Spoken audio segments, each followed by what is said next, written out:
विठूचे करी देखिली लाल काठी, स्वये कीर्तनी नाचतो वाळवंटी.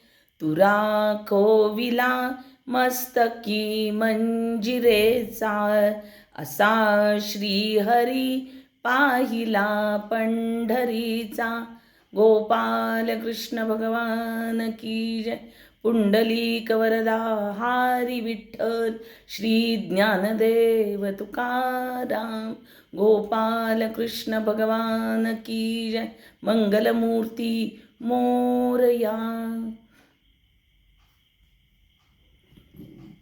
आज आपण संत परंपरेतल्या 14व्या शतकातल्या आणखी एका स्त्री संतांचा अभंग आज सेवेसाठी या ठिकाणी घेतलेला आहे. हा संत सोयराबाई यांचा अभंग आहे. संत सोयराबाई म्हणजे संत चोखोबांच्या पत्नी. त्यांच्या अभंग रचनेतला हा एक अतिशय गोड असा सुंदर असा अभंग आपण या ठिकाणी सेवेसाठी घेतलेला आहे. इंद्रधनुष्यात किती रंग आहे असं जर कोणाला विचारलं तर 7 रंग आहे असं सहजच कोणीही उत्तर देईल. पण सूर्यप्रकाशाचा रंग कोणता आहे असं विचारलं तर ह्या 7 रंगांचा किंवा या सगळ्या 7 रंगांचा एक असा सूर्यनारायणाचा एकच त्या प्रकाशाचा रंग आहे. जसं हे 7 रंग एक होऊन सूर्यप्रकाशाचा एक रंग होतो, तसं जेव्हा आपण पंढरपुरात येतो, जेव्हा या भक्तिमार्गाला येतो, जेव्हा आध्यात्मिक ज्ञानाची गोडी आपल्याला लागते, तेव्हा आपल्याला सगळीकडे एकच रंग दिसायला लागतो आणि तो म्हणजे भक्तिरंग. तो म्हणजे भक्तिरंग, पंढरीनाथाच्या भक्तीचा रंग. तेच या अभंगामध्ये आज आपण सेवेसाठी घेतलेल्या अभंगामध्ये सोयराबाईंनी सांगितलेलं आहे. काय म्हणतात सोयराबाई ऐकूयात आपण. अवघा रंग एक झाला, अवघा रंग एक झाला, अवघा रंग एक झाला, अवघा रंग एक झाला. रंगी रंगला श्रीरंग, रंगी रंगला श्रीरंग, रंगी रंगला श्रीरंग, रंगी रंगला श्रीरंग. मी तू पण गेले वाया, पाहता पंढरीच्या राया. मी तू पण गेले वाया, पाहता पंढरीच्या राया, पाहता पंढरीच्या राया, पाहता पंढरीच्या राया. नाही भेदाचे काम, पळून गेले क्रोध काम, कोणी गेले क्रोध काम, पळून गेले क्रोध काम.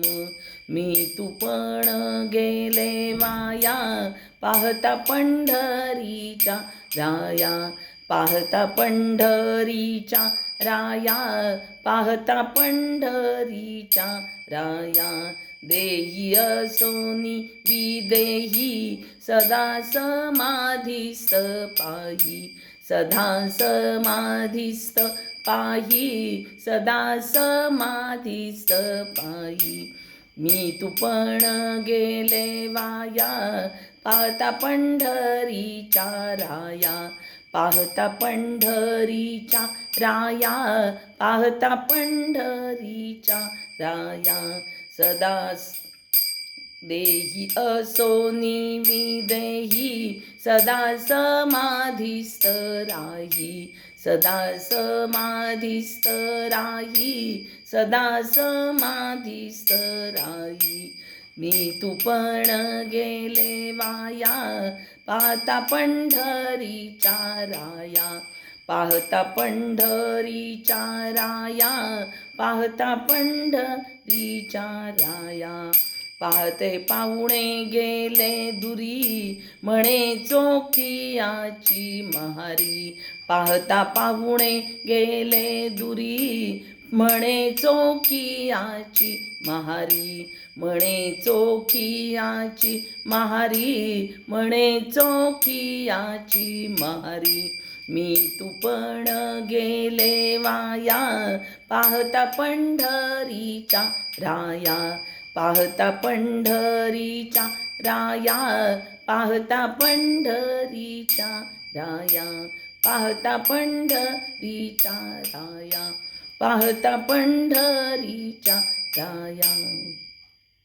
गोपाल कृष्ण भगवान की जय. अतिशय गोड असा हा अभंग आणि खूप छान संदेश, आध्यात्मिक संदेश देण्याचा या ठिकाणी संत सोयराबाई यांचा हा प्रयत्न आहे. बघा, संत सोयराबाई काय म्हणतात, अवघा रंग एक झाला, रंगी रंगला श्रीरंग. जेव्हा आपण या आध्यात्मिक मार्गावर चालायला लागतो आणि त्यावेळेला आपल्याला सतत परमात्म्याचं, भगवंताचं जेव्हा आपण नामस्मरण घेतो, चालू करतो, अखंड ओठामधून, आपल्या मुखामधून नामस्मरण चालू असतं. नामस्मरणाबरोबर भगवंताच्या गुणाचं, रूपाचं चिंतन आपण जेव्हा करत असतो, तेव्हा खरोखरच असं होतं की आपल्याला सगळीकडे तो पंढरीनाथ दिसायला लागतो. सगळीकडे आपल्याला पांडुरंग दिसायला लागतो आणि वाटतं सगळं जग भक्तीच्या एकाच रंगामध्ये बुडलेलं आहे. आध्यात्मिक रंग या पृथ्वी तलावर, या भूवैकुंठी आध्यात्मिक रंग आलेला आहे. आध्यात्मिक रंगामध्ये रंगून गेलेलं सगळं जग आपल्याला दिसतं आणि म्हणून त्या म्हणतात सर्वत्र परमेश्वर दिसतो. जेव्हा अशा प्रकारचा रंग येतो तेव्हा सर्वत्र भगवंत दिसतो, श्रीहरी दिसतो, पांडुरंग दिसतो. अवघा रंग एक झाला, रंगी रंगला श्रीरंग. सगळ्या रंगामध्ये कोणताही रंग त्याच्यामध्ये आम्हाला श्रीरंग दिसतो. इतकी तादात्म्यता भगवंताबरोबर झालेली असते. मी तू पण गेले माया, अहो मी हे केलं, मी ते केलं, मी असं केलं, मी तसं केलं, असं मी म्हणणारी भगवंताला बघितल्यानंतर माझं मी तू पण निघून गेलं. कशामुळे? पाहता पंढरी राया. पंढरी रायाला बघितलं आणि माझं मी हरवून गेले. इतके मी पंढरीच्या पांडुरंगाशी तादात्म्य पावले, इतकी भक्ती त्याच्याविषयीची आणि त्या भक्तिरंगामध्ये मी बुडून गेलेली आहे. अशी माझी अवस्था झालेली आहे. नाही भेदाचे काम, पळून गेले क्रोध काम. आता कोणता भेदच उरला नाही. आधीच सांगितलेलं आहे, भेदाभेद भ्रम अमंगळ. भेदाभेद हा एक प्रकारचा भ्रम आहे आणि तो अमंगळ आहे, तो अपवित्र असा आहे, अमंगळ आहे. मांगल्य नाही भेदाभेद. तेव्हा आता कुठला भेदाभेद? हा लहान हा मोठा, हा उच्च हा नीच, हा या जातीचा हा त्या जातीचा, हा स्त्री हा पुरुष, कोणत्याच प्रकारचा भेदाभेद या ठिकाणी उरला नाही. या उलट काय झालं, अजून पळून गेले क्रोध काम. माझ्या मनामध्ये जे क्रोध आणि काम हे दोन मोठे विखारी डंक मारणारे माझे शत्रू, हे माझ्या देहातून पळून गेले, माझ्या मनातून पळून गेले.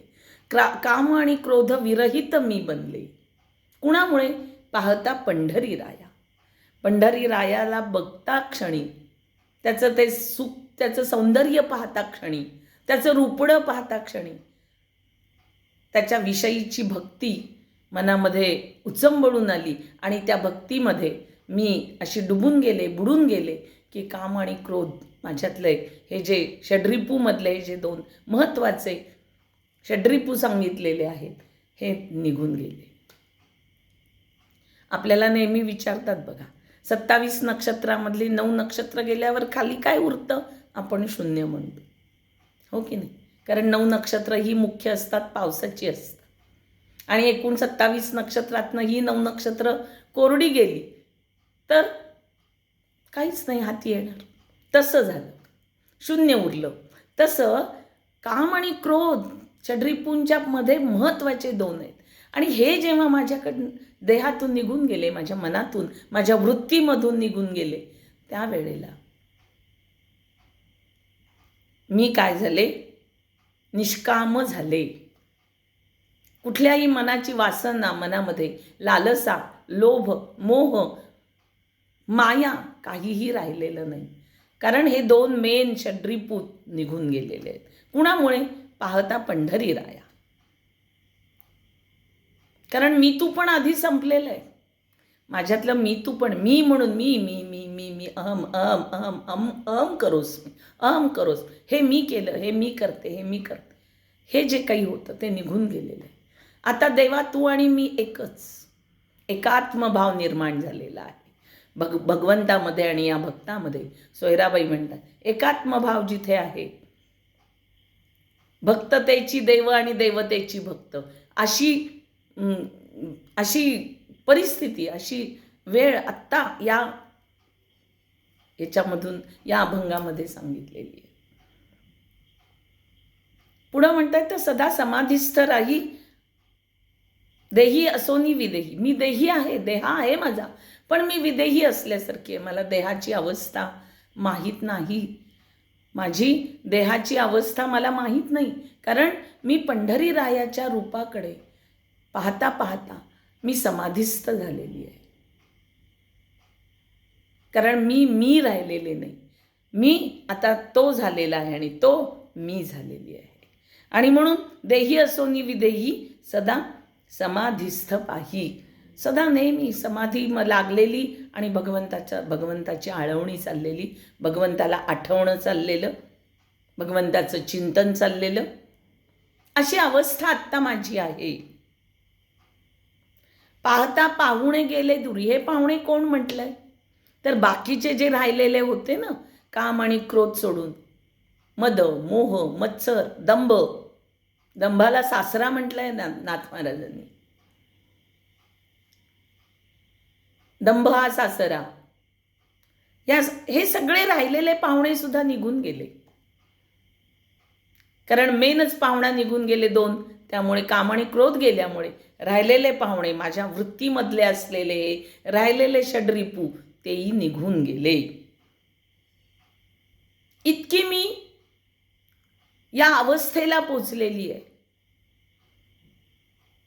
असं चोखोबांची पत्नी, धर्मपत्नी संत सोयराबाई, त्या स्वतःला महारी म्हणून घेत होत्या. महारी, चोखियाची महारी, असं त्यांनी स्वतःचे अभंग लिहिताना लिहिलेलं आहे. असं त्या अतिशय सुंदर असा हा अभंग आहे. आणि या अभंगाच्या माध्यमातून पंढरपूरची वारी घडवत असताना, पंढरी रायाचं दर्शन घडवत असताना एक एक एक एक संतांची ओळख सुद्धा आपण करून घेतो आहोत. आज आपण या अभंगाच्या निमित्ताने संत सोयराबाई, आपल्या महाराष्ट्रातील स्त्री संतांपैकी एक असलेल्या संत सोयराबाई यांचं चरित्र थोडक्यात आपण आज पाहणार आहोत.